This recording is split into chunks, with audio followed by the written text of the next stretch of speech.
Welcome to Samba Samba. Enjoy the video. You're going to start adding a widget stack right now. Long press an empty area or any app until icons jiggle. That puts you in edit mode.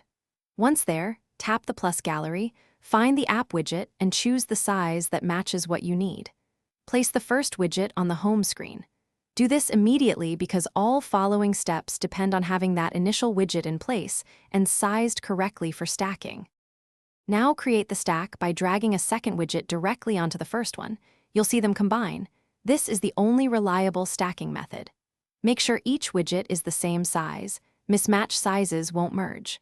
Once combined, keep dragging more same-size widgets to add them to the stack. Alternatively, you can add a pre-built smart stack from the plus gallery to get automatic rotation, but manual stacking gives you finish by customizing the stack. Long press the stack and choose Edit Stack to reorder or remove items, and enable Smart Rotate if you want iOS to surface relevant widgets. Once done, tap the stack to cycle through widgets or swipe within it. If stacking fails, make sure both widgets are the same size and that each app supports widgets.